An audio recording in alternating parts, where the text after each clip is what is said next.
కృష్ణుడి ఆశీర్వాదాలతో స్వాగతం. ఈ వీడియో చూడండి, మీ బాధలు తొలగిపోతాయి. లైక్ చేయండి, సబ్స్క్రైబ్ మర్చిపోకండి. మీ జీవితంలో ఎప్పుడైనా సంకటం వస్తే, అది చిన్నదైనా పెద్దదైనా, జీవన ఒడిదొడుకుల్లో మీరు నిస్సహాయంగా భావించినప్పుడల్లా శ్రీమద్ భగవద్గీత యొక్క ఈ 30 అమూల్యమైన ఉపదేశాలు మీకు శక్తినిస్తాయి. ఈ దివ్యమైన బోధనలను లోతుగా అర్థం చేసుకుని మీ జీవితంలో అమలు చేయడం మీ విజయానికి, శాంతికి చాలా అవసరం. కాబట్టి ఈ కథనాన్ని చివరి వరకు శ్రద్ధగా చదవండి. తద్వారా మీ జీవితంలో కూడా సానుకూల మార్పు రావచ్చు. గీత యొక్క మొదటి ఉపదేశం ఏమిటంటే, తన కర్మలను సమయానికి పూర్తి చేయని వ్యక్తి, సమయం యొక్క విలువను గుర్తించని వ్యక్తి, అతని జీవితం మొత్తం వృథాగానే సమాప్తమవుతుంది. ఎందుకంటే సమయమే మీ జీవితం. మీరు మీ సమయాన్ని వృధా చేస్తూ నిర్లక్ష్యం చేస్తే జీవితంలో ఏమీ సాధించలేరు. జీవితంలో ఏదైనా సాధించాలనుకుంటే సమయం యొక్క విలువను తప్పక నేర్చుకోవాలి. ఈ 30 గీత ఉపదేశాలను ప్రతిరోజు విని అర్థం చేసుకునే వ్యక్తికి జీవితంలో ఎంత కష్టమైన సమయం వచ్చినా ఆ కష్టకాలంలో కూడా మార్గం తప్పక దొరుకుతుంది. గీత యొక్క రెండో ఉపదేశం ఏమిటంటే, మరణ భయం వృథా. ప్రతి వ్యక్తి మనసులో మరణ భయం ఉంటుంది. ఈ సృష్టి ఆరంభమైనప్పటి నుండి జనన మరణ చక్రం నడుస్తోంది. ఇది ప్రకృతి నియమం. ఈ సత్యాన్ని స్వీకరించి భయరహితంగా ఈ రోజులో జీవించాలి. రాబోయే క్షణం గురించి ఎవరికీ ఏమీ తెలియదు. కానీ ఈ అనిశ్చితిలో భయపడుతూ జీవించడం జీవితం కాదు. గీత యొక్క మూడో ఉపదేశం ఏమిటంటే, చెడు మనిషి తన చెడును ఎన్నటికీ వదలడు. మీరు అతనితో ఎంత మంచిగా ఉన్నా అతను మీకు బాధను తప్పక కలిగేస్తాడు. కాబట్టి ఒక వ్యక్తి ఎలాంటివాడో అతనితో అలాంటి వ్యవహారమే చెయ్యాలి. చెడు మనిషితో మీరు ఎంత మంచిగా ఉన్నా అతను ఎన్నటికీ మంచివాడు కాడు. దుర్యోధనుడు అడవిలో పాండవులను చంపడానికి వెళ్ళాడు. కానీ అక్కడ కూడా జనం దుర్యోధనుని పట్టుకున్నారు. అతని స్నేహితుడైన కర్ణుడు కూడా అతన్ని వదిలి పారిపోయాడు. ఆ భీల జాతి వాళ్ళు దుర్యోధనుని చంపాలనుకున్నారు. కానీ యుధిష్ఠిరుడు తన సోదరుడిని రక్షించడానికి అక్కడికి చేరుకుని అతని ప్రాణాన్ని కాపాడాడు. కానీ ఆ తర్వాత ఏమైంది? దుర్యోధనుడు ఎప్పటికీ పాండవులకు హాని చేస్తూనే ఉన్నాడు. కాబట్టి ఒక వ్యక్తి చెడు మనిషి అయితే అతనితో ఎక్కువ మంచిగా ఉండడానికి ప్రయత్నించకండి. ఎవరు ఎలాంటివాడో అతనితో అలాంటి వ్యవహారమే చెయ్యాలి. గీత యొక్క నాలుగో ఉపదేశం ఏమిటంటే, మీరు ఎలాంటి ఆహారం తీసుకుంటే మీ మనసు, మీ బుద్ధి కూడా అలాంటిదే అవుతుంది. అలాంటి కర్మలను చేస్తారు, అలాంటి ఆచరణను చేస్తారు. సాత్విక ఆహారం తీసుకుంటే మీ మనసు కూడా సాత్వికంగా ఉంటుంది. సాత్విక వ్యవహారం చేస్తారు, మీ ఆలోచనలు కూడా మంచిగా ఉంటాయి. శ్రీకృష్ణుడు భగవద్గీతలో సాత్విక, రాజస, తామస ఆహారాల గురించి వివరంగా చెప్పారు. ఏం తినాలి, ఏం తినకూడదు. కానీ దీని సారాంశం ఏమిటంటే, సాత్వికంగా ఆహారం తీసుకునే వ్యక్తికి జీవితంలో సుఖం, శాంతి తప్పక లభిస్తాయి. గీత యొక్క ఐదో ఉపదేశం ఏమిటంటే, లోపల ఎప్పుడూ సంతోషంగా ఉండే వ్యక్తినే జీవితంలో విజయవంతుడిగా భావిస్తారు. బయట నుండి చూస్తే అందరూ సంతోషంగా కనిపిస్తారు. కానీ లోపల మనసు అశాంతితో నిండి ఉంటుంది. చాలా డబ్బు సంపాదించినా, విజయం సాధించినా అది నిజమైన విజయం కాదు. నిజమైన విజయం అంటే మీ మనసు సంతోషంగా ఉన్నప్పుడు మాత్రమే. గీత యొక్క ఆరో ఉపదేశం ఏమిటంటే, ఇతరులది అయిన దానిపై ఎన్నటికీ మీ హక్కును చెప్పుకోకూడదు, దాన్ని ఆక్రమించుకోకూడదు. శకుని కుట్ర చేసి పాండవులను హస్తినాపురం నుండి వేరు చేయించి ఒక రాజ్యాన్ని ఇప్పించాడు. ఆ రాజ్యం భూమి బంజరు, ఏమీ పండని భూమి. కానీ పాండవులు ఆ నగరాన్ని అంత అందంగా, వైభవంగా తీర్చిదిద్దారు. హస్తినాపురం కూడా దాని ముందు ఫీకగా కనిపించేలా చేశారు. ఆ వైభవాన్ని, సుఖాన్ని చూసి దుర్యోధనుడు లోపల కుళ్ళిపోతూ అనేక కుట్రలు చేసి ఆ ఖాండవ ప్రస్థాన్ని కూడా వారి నుండి లాక్కున్నాడు. తనది కాని దానిపై కూడా ఆక్రమణ చేశాడు. చివరికి ఫలితం ఏమైంది? తన వద్ద ఉన్నది కూడా అతని వద్ద ఉండలేదు, అంతా కోల్పోయాడు. కాబట్టి మీది కాని దానిపై ఎన్నటికీ హక్కు చెప్పుకోకండి. గీత యొక్క ఏడో ఉపదేశం ఏమిటంటే, ఎంత కష్టకాలం వచ్చినా జీవితంలో ఎన్నటికీ ధైర్యం కోల్పోని వ్యక్తి అన్నీ సాధించగలడు.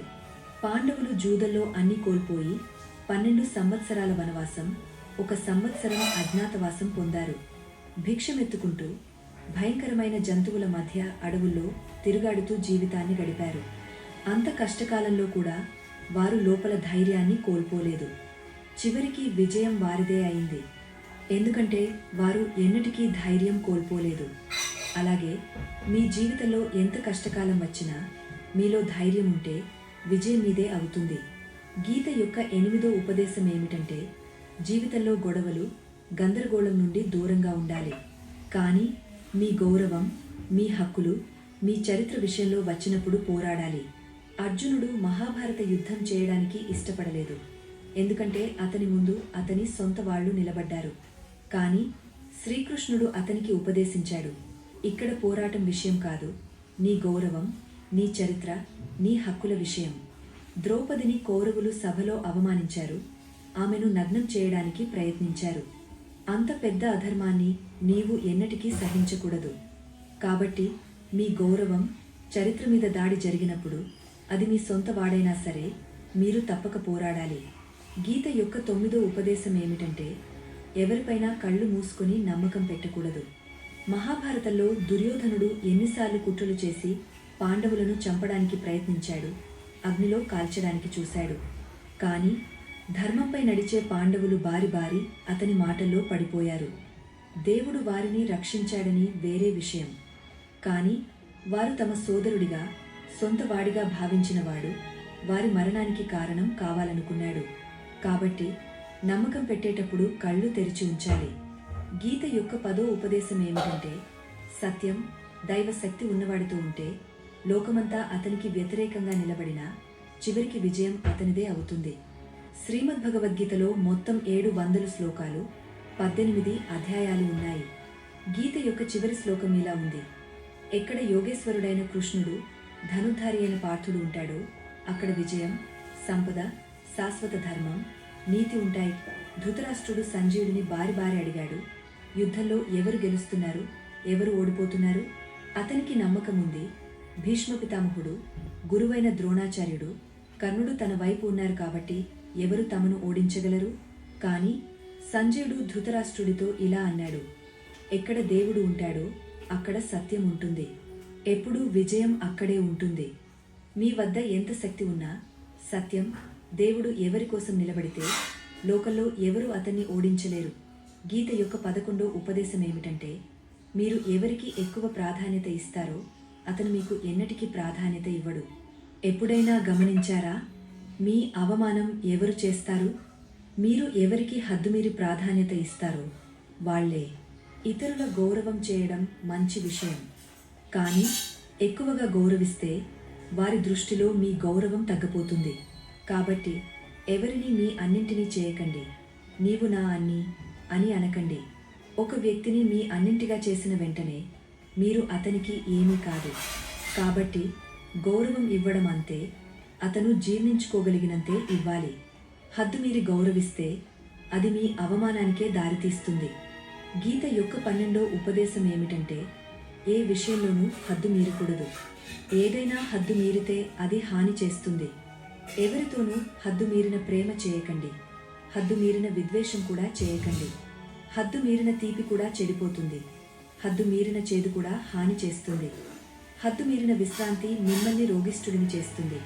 హద్దు మీరిన ఆహారం కూడా మిమ్మల్ని రోగిష్ఠుడిని చేస్తుంది. హద్దు మీరిన ఆకలి, హద్దు మీరిన నిద్రలేమి కూడా మీకు హాని చేస్తాయి. కాబట్టి జీవితాన్ని సమతుల్యంగా జీవించాలి. సమతుల్యత కోల్పోతే మీ జీవితంలో చిన్న లేదా పెద్ద దుర్ఘటన తప్పదు. గీత యొక్క 13వ ఉపదేశం ఏమిటంటే, ప్రతి పనిని బుద్ధితో చేయడమే యోగం. యోగః కర్మసు కౌశలం అని చెప్పారు. చాలామంది పని చేస్తారు, కానీ ఫలితం ఏమీ రాదు. చాలామంది చెబుతారు, మేము చాలా కష్టపడుతున్నాం, కానీ విజయం రావడం లేదు. కానీ సత్యం ఏమిటంటే, ఎక్కువ పని చేయడం, ఎక్కువ కష్టపడడం వల్ల విజయం రాదు. సరైన రీతిలో, సరైన బుద్ధితో పని చేస్తేనే జీవితంలో విజయం సాధ్యం. గీత యొక్క 14వ ఉపదేశం ఏమిటంటే, ఏది జరిగినా అది మంచి కోసమే జరుగుతుంది. ఇప్పుడు జరుగుతున్నది కూడా మంచి కోసమే, రాబోయే భవిష్యత్తులో జరిగేది కూడా మంచి కోసమే. ఇది చాలా లోతైన విషయం. జీవితంలో కొన్ని విషయాలు మనకు ఎందుకు జరిగాయని అనిపిస్తాయి. ఎందుకు నాకు మాత్రమే ఇలా జరిగింది? కానీ ఆ సమయం గడిచిపోయిన తర్వాత ఒకరోజు మనకు అర్థమవుతుంది, ఈ సంఘటనలు జరగకపోతే మనం ఈ స్థాయికి చేరుకునేవాళ్ళం కాదు. ఈ సంఘటనలు జరగకపోతే మన జీవితం బహుశా ఇంకా దిగజారిపోయి ఉండేది. కాబట్టి జీవితంలో జరిగే ప్రతిదీ మంచి కోసమే జరుగుతుందని అర్థం చేసుకుంటే మనం ఎప్పుడూ సంతోషంగా ఉంటాం. గీత యొక్క 15వ ఉపదేశం ఏమిటంటే, కష్ట సమయంలో, దున్హక సమయంలో మీతో నిలబడేవాడే మీ సొంతవాడు. మిగతా వాళ్ళంతా సొంతతనం నటించేవాళ్లే. పెద్ద పెద్ద మాటలు చెప్పేవాళ్ళు చాలామంది ఉంటారు. మేము నీకు చాలా ఇష్టం, నీకు ఏ దుఃఖం వచ్చినా ఏ కష్టం వచ్చినా మమ్మల్ని గుర్తు చేసుకో. కానీ నీ జీవితంలో నిజంగా కష్టం వచ్చినప్పుడు నీతో నిలబడేవాడు ఎవరు పారిపోయారో నీకు అర్థమవుతుంది. ఎందుకంటే ఆ సమయంలో అందరూ పారిపోతారు. ఎందుకంటే వాళ్లకు తెలుసు, ఈ వ్యక్తి మా దగ్గరకు వస్తే సహాయం అడుగుతాడు, మాకు ఏమీ ఇవ్వలేడు. జనం మీతో సంబంధం ఉంచుకుంటారు మీరు వాళ్లకు ఏదైనా ఇవ్వగలిగినప్పుడు, మీ నుండి ప్రయోజనం పొందగలిగినప్పుడు మాత్రమే. కానీ మీ నుండి ఎలాంటి ప్రయోజనం లేదని తెలిసిన వెంటనే మీకు సహాయం చేయాల్సి వస్తే వాళ్ళు మిమ్మల్ని వాళ్ళు కారు. గీత యొక్క 16వ ఉపదేశం ఏమిటంటే, మీరు ఎవరికి సహాయం చేసినా చేయకపోయినా ఉద్దేశపూర్వకంగా ఎవరి మనసును గాయపరచకండి. మీ వల్ల ఎవరి మనసు గాయపడినా ఆ బాధ మీకు కూడా ఒకరోజు తప్పక తిరిగి వస్తుంది. మీరు ఎవరి మనసును గాయపరిచినప్పుడు మీకు బహుశా తెలియకపోవచ్చు, కానీ ఎవరైనా మీ మనసును గాయపరిచినప్పుడు, మనసుకు గాయం తగిలినప్పుడు ఎంత బాధ కలుగుతుందో మీకు అర్థమవుతుంది. కాబట్టి ఎవరికి సహాయం చేసినా చేయకపోయినా ఎవరి మనసును ఎన్నటికీ గాయపరచకండి. గీత యొక్క 17వ ఉపదేశం ఏమిటంటే, ఎవరికి చిన్న విషయానికి కోపం వస్తే సుఖం, శాంతి అతని జీవితంలో ఎన్నటికీ రాదు. ఎక్కువ కోపం ఉన్న వ్యక్తి స్నేహితులందరినీ కోల్పోతాడు. అతను తన మనసులో కూడా బాధలోనే జీవిస్తాడు, కష్టాల్లోనే ఉంటాడు. ఎక్కువ కోపం చేస్తే మీ వద్ద ఉన్నది కూడా కోల్పోతారు. అలాంటి వ్యక్తికి శాంతి ఎన్నటికీ దొరకదు. కాబట్టి మీ జీవితంలో శాంతి కావాలంటే చిన్న చిన్న విషయాలకు కోపం చేయడం మానేయండి. గీత యొక్క 18వ ఉపదేశం ఏమిటంటే, మీరు ఈ లోకంలో ఎంత ప్రేమను పండిస్తే అంత దుఃఖం, బాధను జీవితంలో అనుభవిస్తారు. గీత యొక్క 19వ ఉపదేశం ఏమిటంటే, మీది అయినది మీకు తప్పక లభిస్తుంది. లభించనిది కోసం ఏడవడం మానేయండి. మీరు ఎవరి కోసం ఎంత ఏడుస్తే ఆ వస్తువు మీ నుండి అంత దూరం వెళ్ళిపోతుంది. మీది నిజంగా ఏదైతే అది ఎక్కడో ఒక చోట నుండి మీ వద్దకు తప్పక చేరుతుంది. కాబట్టి జీవితంలో మీకు లభించని దానికోసం బాధపడటం, ఏడవడం పూర్తిగా మానేయాలి. గీత యొక్క 20వ ఉపదేశం ఏమిటంటే, జీవితంలో సంతోషం కావాలంటే మనసు యొక్క బానిసత్వాన్ని వదిలేయండి. చాలామంది చెబుతారు, మేము చాలా చేయాలనుకుంటాం కానీ ఏమీ చేయలేకపోతున్నాం.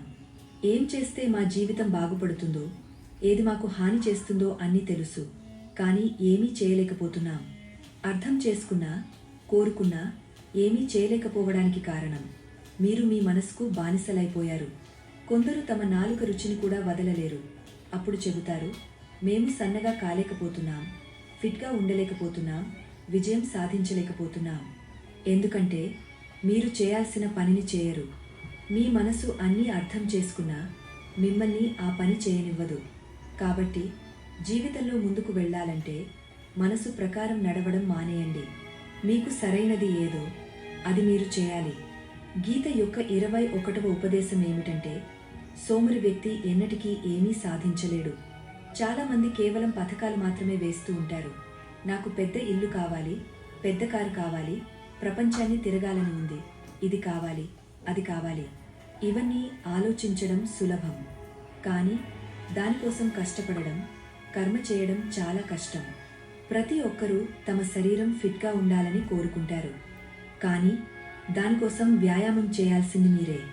సోమరితనంతో కూర్చున్న వ్యక్తికి మంచి శరీరం లభించదు, మంచి జీవితం లభించదు. కాబట్టి జీవితంలో ఏదైనా సాధించాలనుకుంటే సోమరితనాన్ని మీ జీవితం నుండి దూరం చేయండి. సోమరితనం వల్ల మీకు ఏమీ లభించదు, కానీ మీ వద్ద ఉన్నది కూడా కోల్పోతారు. గీత యొక్క 22వ ఉపదేశం ఏమిటంటే, మీ జీవితాన్ని నాశనం చేసే చెడు అలవాటును ఎన్నటికీ అలవాటు చేసుకోకండి. మహాభారత యుద్ధం ఒక జూదం అలవాటు వల్లే ప్రారంభమైంది. ఆ జూదం నుండే సమస్తం మొదలైంది. యుధిష్ఠిరుడు తన సోదరులను, తన భార్యను పణంగా పెట్టాడు. గెలవాలనే మోజులో అన్నీ కోల్పోయాడు. అలాగే మనం కూడా మన జీవితంలో చెడు అలవాటును అలవాటు చేసుకుంటే, అది మత్తు ఆహారమైనా, మొబైల్ అలవాటు అయినా, ఒక వ్యక్తి పట్ల మోజు అయినా, ఏదైనా తప్పు పని అయినా, అది మిమ్మల్ని నాశనం చేస్తుంది. మీరు ఆ అలవాటును వదలకపోతే మీ అన్నీ నాశనమవుతాయి. మీ అలవాటు మిమ్మల్ని నాశనం చేయకముందే మీరు ఆ చెడు అలవాట్లను నాశనం చేయండి. గీత యొక్క 23వ ఉపదేశం ఏమిటంటే, తనను తాను రక్షించుకోలేని వ్యక్తిని దేవుడు కూడా రక్షించలేడు. శ్రీకృష్ణుడు అర్జునుడితో ఇలా అన్నాడు, ఎల్లప్పుడూ నన్ను స్మరిస్తూ యుద్ధం చేస్తూ ఉండు.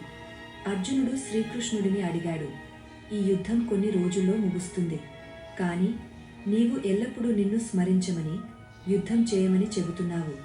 ఎల్లప్పుడూ యుద్ధం చేయడం అంటే ఏమిటి? శ్రీకృష్ణుడు ఇలా అన్నాడు, ఈ జీవితమే ఒక రణభూమి. ఈ జీవితంలో సుఖదుఃఖాలు వస్తూనే ఉంటాయి. నీవు వాటిని ధైర్యంగా ఎదుర్కోవాలి. శ్రీకృష్ణుడు ఇలా అనలేదు, నీవు నిశ్చలంగా కూర్చో, నేను యుద్ధం చేస్తాను. గీత జ్ఞానంలో చాలా లోతు ఉంది. మన జీవిత దారిని దేవుడు సంరక్షిస్తాడు, కానీ యుద్ధం మనమే చేయాలి. దేవుణ్ణి స్మరించాలి. ఓ దేవా, నాకు శక్తిని, బుద్ధిని, జ్ఞానాన్ని ఇవ్వు, తద్వారా నేను జీవితంలో అన్ని యుద్ధాలను గెలవగలను, సరైన మార్గంలో నడవగలను. కానీ మీ యుద్ధాన్ని మీరే చేయాలి. కొందరు అంటారు, మేము ఏమీ చేయం, అన్నీ దేవుడే చేస్తాడు. కానీ సోమరి వ్యక్తిని చూస్తే దేవుడు కూడా భయపడతాడు. ఇతను ఏమీ చేయడు. దేవుడు బుద్ధిని, జ్ఞానాన్ని, ప్రేరణను, శక్తిని ఇస్తాడు. కానీ మీ రక్షణ మీరే చేసుకోవాలి. గీత యొక్క 24వ ఉపదేశం ఏమిటంటే, జీవితంలో ద్రోహం మీ సొంత వాళ్లే చేస్తారు. ఎందుకంటే వాళ్లకు మీ బలహీనతలు తెలుసు. బయటివాడు మిమ్మల్ని మోసం చేయలేడు, ఎందుకంటే అతనికి మీ గురించి ఏమీ తెలియదు. మీకు ఎక్కడ గాయం చేయాలో తెలియదు. కానీ మీ సొంతవాడు, మీకు దగ్గరైనవాడు మీ బలహీనతలను లోతుగా తెలుసుకుంటాడు. మీకు ఎలా బాధ కలిగించాలో, ఎలా అవమానించాలో, ఎలా గాయపరచాలో అతనికి తెలుసు. ఇది కలియుగం. ఇక్కడ బయటి వాళ్ల నుండి కాదు, మీ సొంత వాళ్ల నుండే జాగ్రత్తగా ఉండాలి. మహాభారత యుద్ధం 2 వేర్వేరు రాజ్యాల మధ్య జరగలేదు. ఒకే కుటుంబంలోని సోదరుల మధ్య జరిగింది. అందరూ ఒకే వంశం వాళ్ళు. దుర్యోధనుడు ఎన్నిసార్లు భీముడికి విషమిచ్చి చంపడానికి ప్రయత్నించాడు? ఎన్నిసార్లు పాండవులను చంపడానికి చూశాడు? అతను పరాయివాడు కాదు, సోదరుడు. సమస్త గొడవలు ఇంట్లోనే జరుగుతాయి. బయట ఎవరు మనతో గొడవ పడతారు? మీకు గాయం కలిగించగలవాళ్ళు, మోసం చేయగలవాళ్ళు మీ సొంత వాళ్లే. గీత యొక్క 25వ ఉపదేశం ఏమిటంటే, అందరూ చేసే పనిని చేయకండి, మీకు సరైన పనిని చేయండి. శ్రీకృష్ణుడు అర్జునుడితో ఇలా అన్నాడు, నీ కర్తవ్యం ఏదో, నీకు సరైనది ఏదో, నీవు చేయాల్సినది ఏదో అది చేయి. లోకం చేసే పనిని ఎన్నటికీ చేయకు. అర్జునుడు శ్రీకృష్ణుడితో ఇలా అన్నాడు, ఇంత భయంకరమైన యుద్ధంలో పడడం కంటే నేను సన్యాసిగా మారిపోతాను. శ్రీకృష్ణుడు ఇలా అన్నాడు, సన్యాసం నీ కర్మ కాదు, నీ ధర్మం కాదు. నీవు క్షత్రియుడివి. నీ కర్మ నీ ధర్మం అధర్మాన్ని నాశనం చేసి ధర్మాన్ని రక్షించడం. అలాగే ప్రతి వ్యక్తికి ఒక ప్రత్యేక కర్తవ్యం, ప్రత్యేక మార్గం ఉంటుంది. కాబట్టి జనసమూహం వెళ్లే మార్గంలో ఎన్నటికీ వెళ్ళకండి. లోకం చేసే పనిని, ఇది ఫ్యాషన్ అయింది, ఇది ట్రెండ్ అయింది, అందరూ చేస్తున్నారు కాబట్టి మనం కూడా చేస్తున్నాం అని ఎన్నటికీ చేయకండి. మీరు జనసమూహం చేసే పని చేస్తే ఆ జనసమూహంలోనే కలిసిపోతారు. కానీ మీకు సరైనది, మీ ప్రతిభకు తగినది చేస్తే జనసమూహంలో కూడా మీరు ప్రత్యేకంగా కనిపిస్తారు.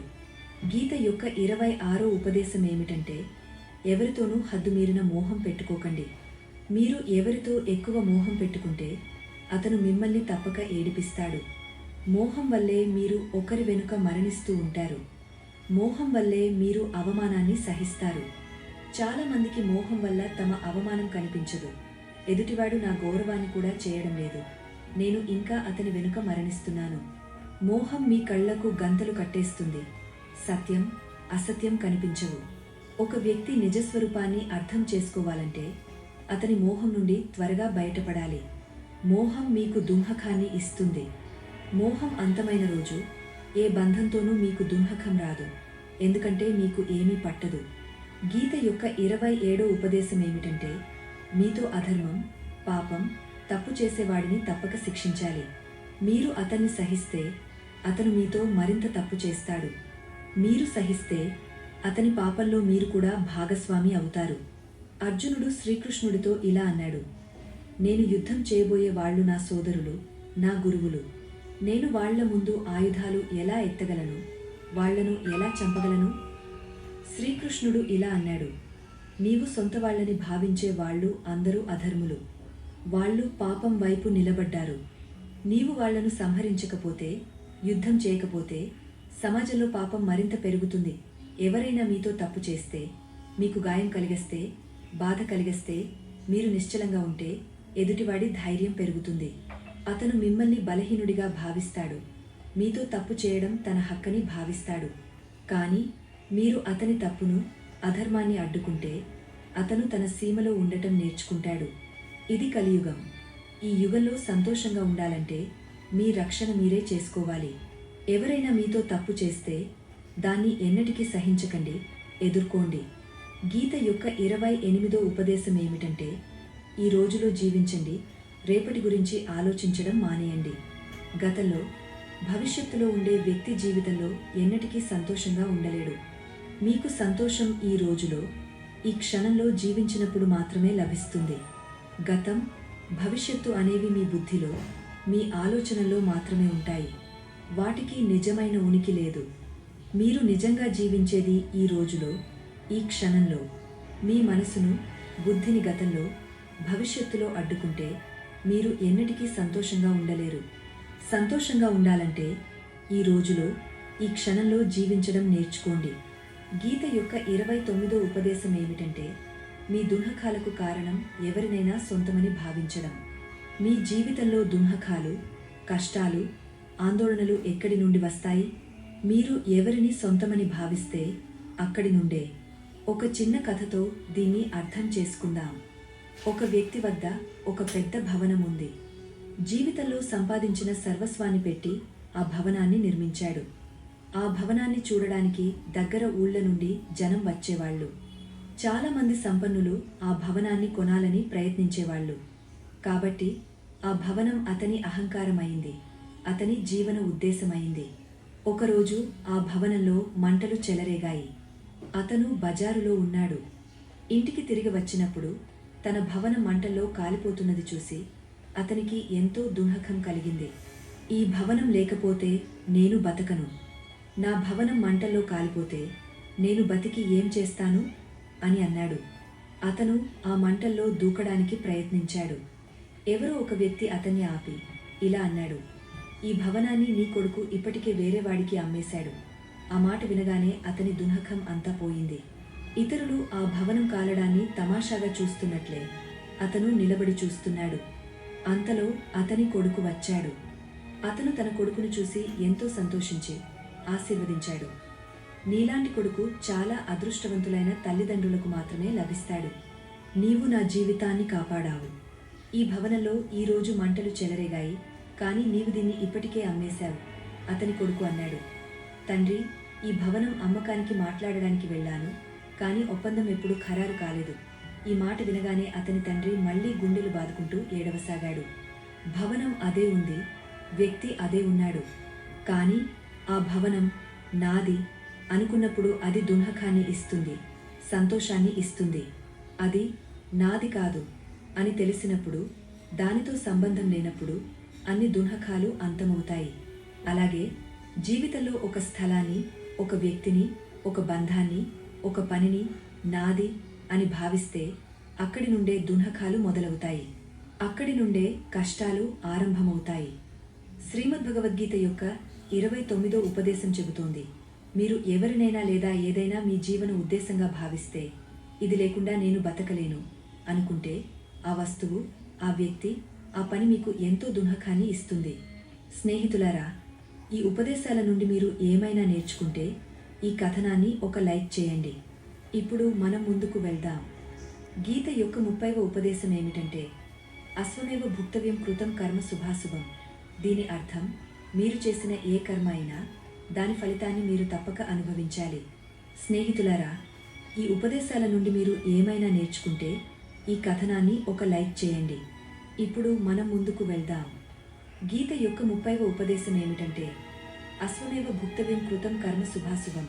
దీని అర్థం, మీరు చేసిన ఏ కర్మ అయినా, అది మంచిదైనా చెడ్డదైనా, దాని ఫలితాన్ని మీరు తప్పక అనుభవించాలి. మీరు మంచి కర్మలు చేస్తే అవి ఏదో ఒక కష్ట సమయంలో మిమ్మల్ని ఆ కష్టం నుండి కాపాడతాయి. మీరు తప్పు కర్మలు, పాపం చేస్తే దాని శిక్ష మీకు తప్పక లభిస్తుంది. ఒక వ్యక్తి ఎంత చాతుర్యంతో రహస్యంగా కర్మ చేసినా పరమాత్మ దృష్టి మీ ప్రతి కర్మపై ఉంటుంది. ఆ దేవుని కెమెరాలు నలువైపులా ఉన్నాయని అంటారు. మన ప్రతి అడుగు లెక్క తీసుకోబడుతుంది. దీన్ని ఒక చిన్న కథతో అర్థం చేసుకుందాం. ఒక ఊరిలో ఇద్దరు స్నేహితులు ఉండేవాళ్ళు. వాళ్ళు ఆలోచించారు, ఈ ఊరిలో డబ్బు సంపాదించలేము, నగరానికి వెళ్దాం. కొన్ని సంవత్సరాలు అక్కడ ఉండి చాలా డబ్బు సంపాదించారు. తర్వాత ఆలోచించారు, ఇప్పుడు మనం ఇంటికి తిరిగి వెళ్దాం, మనం బాగానే సంపాదించాం. ఆ రోజుల్లో రవాణా సౌకర్యాలు అంతగా లేవు. వాళ్ళు ఎడ్డు బండితోనే ప్రయాణిస్తున్నారు. ప్రయాణిస్తూ రాత్రి అయింది. వాళ్ళు ఆలోచించారు, ఈ రాత్రి ఇక్కడే విశ్రాంతి తీసుకుందాం. ఒక స్నేహితుడు అన్నాడు, నేను ఇక్కడ ఉండి డబ్బును కాపాడతాను, నీవు బజారుకు వెళ్ళి ఆహారం సమకూర్చు. అతను బజారుకు వెళ్ళినప్పుడు అతని మనసులో పాపం ఆవహించింది. అతను ఆలోచించాడు, ఇంత డబ్బు సంపాదించాం, ఈ స్నేహితుణ్ణి ఇక్కడ అడవిలో చంపేస్తే అన్ని డబ్బు నావే అవుతాయి. లేకపోతే సగం డబ్బు అతనికి ఇవ్వాలి. ఈ చెడు ఆలోచన రాగానే అతను తన స్నేహితుడి ఆహారంలో విషం కలిపాడు. ఆహారాన్ని తీసుకుని తిరిగి వచ్చాడు. అతని స్నేహితుడు ఆ విషం కలిసిన ఆహారం తిని అక్కడే చనిపోయాడు. ఆ వ్యక్తి మొత్తం డబ్బు తీసుకుని ఇంటికి తిరిగి వచ్చాడు. తర్వాత అతనికి ఒక కొడుకు జన్మించాడు. ఆ కొడుకు చాలా రోగస్తుడిగా ఉండేవాడు. అతను జీవితంలో సంపాదించిన డబ్బు అంతా కొడుకు చికిత్సకే ఖర్చయిపోయింది. కొడుకు పెరిగే కొద్దీ డబ్బు కరిగిపోతూ ఉంది. కొడుకు కాస్త పెద్దవాడైనప్పుడు తండ్రి అడిగాడు, బాబు, నీవు ఎందుకు ఇంత రోగస్తుడివి? నీవు బాగుపడటం లేదు. నా జీవితంలో సంపాదించిన సర్వస్వం నీకోసం ఖర్చు చేశాను, అయినా నీవు బాగుపడలేదు. అప్పుడు అతని కొడుకు అన్నాడు, ఏ కొడుకు, ఏ తండ్రి? నేను నీవు అడవిలో విషం ఇచ్చి చంపిన నీ స్నేహితుడినే. నా లెక్క సరిచేయడానికి నీ ఇంట్లో నీ కొడుకుగా జన్మించాను. ఇప్పుడు మన లెక్క సమానమైంది. నా జీవితం ఇక్కడితో ముగుస్తుంది. ఈ గీత ఉపదేశం మనకు చెబుతోంది, ఒక వ్యక్తి ఎంత చాతుర్యంతో తనను తాను తెలివైనవాడిగా భావించినా తప్పు కర్మ చేస్తే ఈ రోజు కాకపోతే రేపైనా దాని ఫలితాన్ని అనుభవించక తప్పదు. ఎవరూ తమ కర్మల ఫలితం నుండి తప్పించుకోలేరు. స్నేహితులారా, ఈ శ్రీమద్ భగవద్గీత యొక్క 30 ఉపదేశాలు మీ జీవితంలో ఒక దీపం లాంటివి. ఈ బోధనలు మీ మనసును సత్యం వైపు, ధర్మం వైపు నడిపిస్తాయి. జీవితంలో ఎన్ని కష్టాలు వచ్చినా ఈ ఉపదేశాలు మీకు ధైర్యాన్ని, జ్ఞానాన్ని, శాంతిని ఇస్తాయి. ఈ జ్ఞానం మీ హృదయంలో ఒక సజీవ శక్తిలా పనిచేస్తుంది. మీ జీవితంలోని చీకటిని తొలగించి వెలుగును నింపుతుంది. ఈ ఉపదేశాలను కేవలం వినడమే కాదు, మీ జీవితంలో ఆచరించండి. ప్రతిరోజు ఈ జ్ఞానాన్ని స్మరించండి. తద్వారా మీ జీవితం సత్యం, ధర్మం, ప్రేమలతో నిండిపోతుంది. మీరు ఈ ఉపదేశాల నుండి ఏమైనా నేర్చుకున్నట్లయితే ఈ కథనాన్ని ఒక లైక్ చేయండి. మీ హృదయంలో ఈ జ్ఞానం ఒక చిన్న మంటను రగిలించినట్లయితే దయచేసి కామెంట్లో జయ శ్రీ రాధే కృష్ణ అని రాయండి. ఇలాంటి జ్ఞానం, బోధనలు మీకు ఇంకా తెలుసుకోవాలని